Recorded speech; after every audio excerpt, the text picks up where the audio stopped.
Thank you for doing double duty today. I know you spoke earlier. I feel like I'm the most boring person on this list, so I'm sorry, everyone. Well, I mean, try and be interesting. This is a sophisticated crowd, so most people probably know of Tubi TV, but maybe they don't know how, and I was surprised by just how popular it is. So I just said 81 million active viewers a month. I mean, that puts it larger than Paramount Plus, Hulu, Peacock. I guess, talk about, other than, I mean, it's free, right? But what demand is it satisfying in the marketplace that maybe some of these other so-called higher profile streamers aren't meeting? Yeah, so I joined Tubi as CEO over a year ago. I'd spent nearly a decade before that at Vimeo, the online video platform. And I, too, was surprised, I think, at the incredible momentum that Tubi has seen. And we are now the most watched free TV service in America. And I think some of that is a steady, consistent commitment that Tubi's had for over 10 years. It was started by its founder to free access to the world's largest collection of movies and TV shows. And then some of that is that we are in an era where I think viewers are frustrated and they're looking for a streamer that puts them back at the center. And what we see at Tubi is that we've gotten really good at removing barriers, making it super easy and frictionless to just start watching content without having to pay, without having to take a bunch of steps. And we've also done a good job, I think, of listening to what our fans want, listening to what's happening in culture, and just working really, really hard and diligently to bring people more and more of the stories that they're interested in and that they can't find anywhere else. And it sounds really table stakes, Brad, but it really is just that, and doing it every single day and just not wavering no matter what else is happening in this very kind of intensely competitive market that I think is what is leading to Tubi's momentum. Well, you mentioned a competitive market, and there are other ad-supported video-on-demand networks. Pluto is owned by Viacom and Paramount, Xumo, Comcast and Charter, Freevee, Amazon. I mean, first of all, who ordained that all of these should be two-syllable names?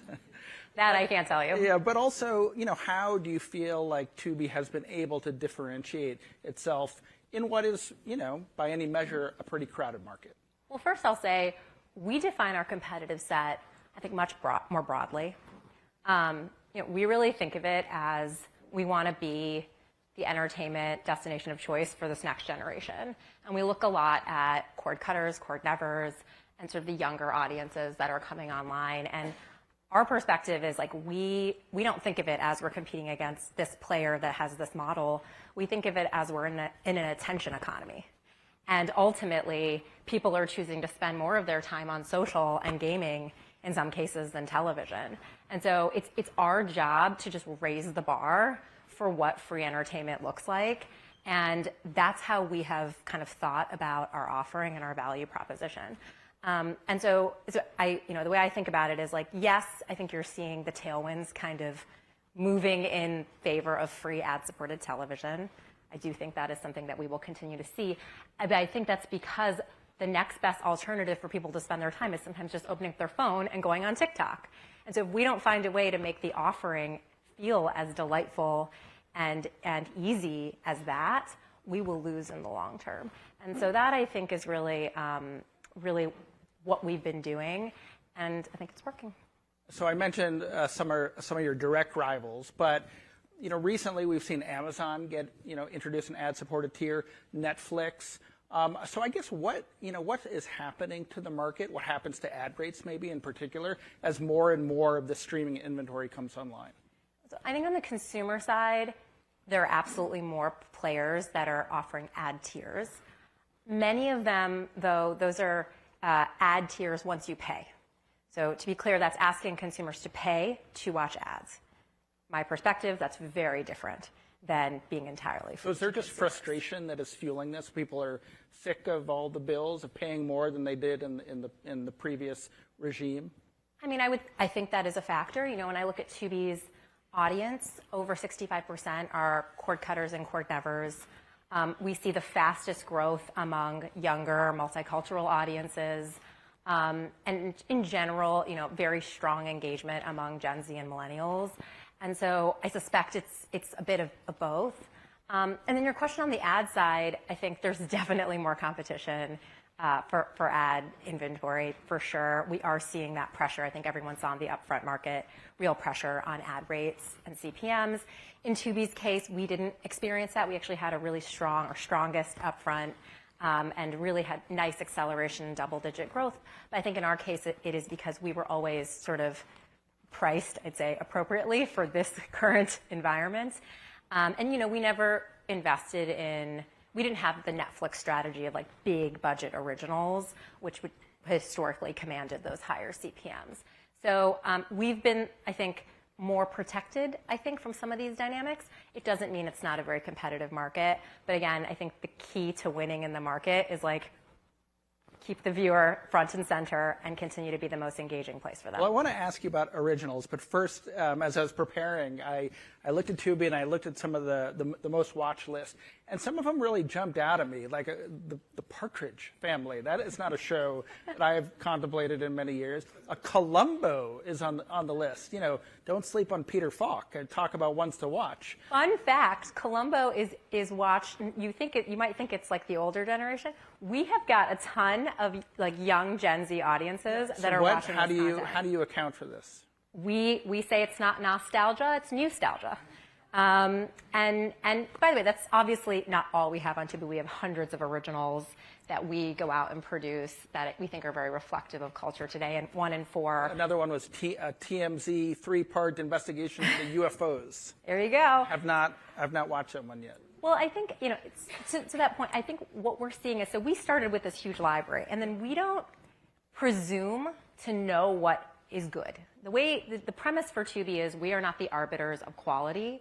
We let our audience tell us. And what we find is that they surprise us. And if we had approached it as looking at, okay, we're going to program for a gender or a demo or a very monolithic kind of sense of an audience, we would miss these opportunities.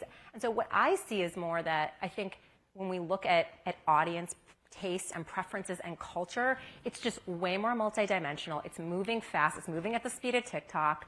And we benefit because we have such a long tail of different kind of content that we can pick up these things, these hidden gems that you might not realize are popular or people are interested in. And, you know, what our fans tell us is that's what they love about Tubi. It feels different. It feels like one of the things we hear is that people feel seen, weirdly, on Tubi because of the content. And we're leaning into that. So let's talk about the original strategy. So 300 titles, is it throughout the life of the service, or over the last couple of years? Yeah, okay. We embarked on originals about 2 years. So what is, you know, there's a surplus of content, some might say, out there. What audiences are you pursuing? What's your strategy? Yeah. So as I said, we don't think of it as here's a genre or an audience we want to go after, but we do think of it as what are we seeing that is bubbling up among the fandoms on Tubi, where it's clear that they want more of something, and for some reason they aren't able to get that through, you know, or we aren't able to get that through the traditional kind of ecosystem. And so you'll see us do a whole variety of things. Can you give us a few examples? Yeah, sure. So this week we announced a talk show with Deion Sanders, Coach Prime. It's more about culture and sports culture. We have a generational comedy called The Z-Suite that's being filmed right now, starring Lauren Graham, and it's sort of a Madison Avenue advertising agency that gets taken over by Gen Z. What could go wrong? And you'll also see things that you just might not expect. A great example, and this is an example of us kind of listening in terms of what's happening in social. So there's a fandom called the Earpers, and that they're fans of a sci-fi show that was canceled called Winona Earp. It's like a Canadian kind of thriller Western. And our team noticed that those fans were really, really passionate about bringing that show back. And so we brought it back. And it's an example where, you know, we dropped the trailer and we had 600 million views on social in 24 hours. And that fandom has come back over and over and over.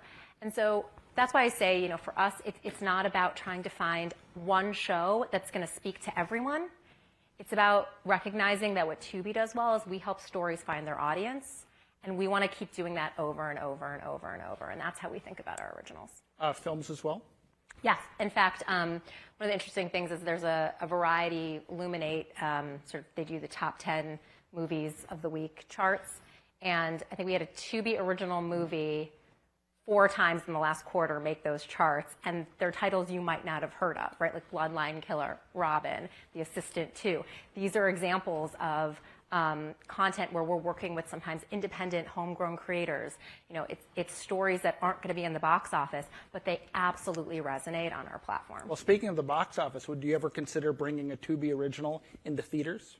We actually have something right now. It's a movie with Peter Dinklage and Juliette Lewis called The Thicket. It's our first attempt. It's a passion project of Peter's, and it's really great. It's getting some really good reviews, so hopefully many of you will get a chance to check it out for free on Tubi in the coming future. You mentioned Vimeo. So you joined Tubi from Vimeo a year ago. Vimeo, part of the IAC constellation of companies, but publicly listed. Tubi, part of Fox. Just talk about the transition, being one of the few remaining content assets inside Fox, and why you decided to join Tubi. Yeah. So I had a wonderful experience at Vimeo. I was there for 9 years. I was CEO for 6, and we were public for 2. And I really felt like that was a platform that put creators first. We spent all of our time thinking about how to lower the barriers for creators to be able to make and distribute and monetize their content. And one of the things that I experienced as probably the biggest barrier to supporting creators, it wasn't the technology, though there was plenty of opportunity there. It was the distribution. It's getting creators an audience. And the reason that I came to Tubi was I really felt that the approach, the fact that the business was it's a pure business model. It's 100% free and ad supported. That means that we live and die by viewer engagement. We only make money if someone is watching and engaging on our service. And there's a purity of that aligns incentives that I felt like would be a really exciting foundation to hopefully disrupt a little bit in streaming and to help kind of unify creators and audiences in a way that I think has long been needed. So for me, it's been a really incredible year to see sort of some of that hypothesis start to take shape. And we have a lot of work to do, and we're very dialed in on the Tubi team. But I am optimistic. A question that is probably of great interest to your bosses is Tubi profitable? We see a very clear path to profitability. But in Tubi's case, I'll say, first, we did not have a content strategy that involved huge swings and huge bets where you're spending millions and millions of dollars on very premium original content, which that's often the hardest part to getting to profitability. The other part in our case is we have built up a very highly engaged audience, and we see very clearly our path to profitability shouldn't come from cutting costs. And in fact, we are not cutting costs. We are investing more. We are growing our investment in stories and content. And our belief is that we just have to get more and more efficient at monetizing our audience by building relationships with advertisers. And again, we had a good upfront. So I feel like the path for us is really just growing in a more scalable and efficient way. And that's ultimately a much more sustainable way to be profitable in the long term versus having to cut costs that erode your value proposition for viewers. How do you think Fox views Tubi strategically? Like, is there potential for some kind of combination or partnership with Fox News? Do you think that they look at introducing a subscriber tier to Tubi? I think that right now the value that Tubi brings is it's meaningful. We're really a way to expand the pie. As I mentioned, our audience is largely incremental, so 65% cord cutters and nevers. If you think about it, Fox has a really strong stable of assets, but it's a very different audience. And so Tubi offers this opportunity to really reach this cordless generation. And everything that we have seen on the team and that I see as my mandate, it really is to build the #1 streamer and to just very much focus on being the absolute best at delighting audiences. And I think that is strategic. So 2 quick questions before we run out of time. We've talked a little bit today about the disintegration of regional sports networks. Do you think Tubi has a role to play in broadcasting live sports or news? So we do feature a lot of live sports linear channels where you can access things like WNBA games on Tubi. We have decided against investing in premium live sports rights, primarily because those rights are very expensive, and they don't really make sense on a pure ad-supported model. So what you're going to see Tubi do more of is we'll look to very strategically, in partnership with Fox Sports, play a role in more of the sports culture, the stories around athletes, the stories around leagues. That Deion Sanders talk show I mentioned is one thing you'll see from us. I think for the Super Bowl, you'll see us do a purple carpet. It's a pregame show that's not about the sports. It's going to be about the fashion and the culture and then sort of the celebrity vibes around the game. And so you'll see us experiment there. What we hear from younger audiences, particularly Gen Z, is that they're very interested in the stories around sports. I think we saw it a little bit at the Olympics too. So we're kind of making a bet that that's the place where Tubi can add value. Okay, but in terms of picking up, say, a Midwestern baseball team's regional broadcast, as a lot have lost their partners. We've been thinking about it, yeah. I mean, I never say never in a market like this, but right now I think we're much more interested in on-demand movies, TV shows. That's where we see sort of our strength. And so we'll see how the rest unfolds. Okay, last question. So many SVOD players, AVOD players. You still have linear TV declining, but still a sizable audience. What does the future look like? How much consolidation do you anticipate?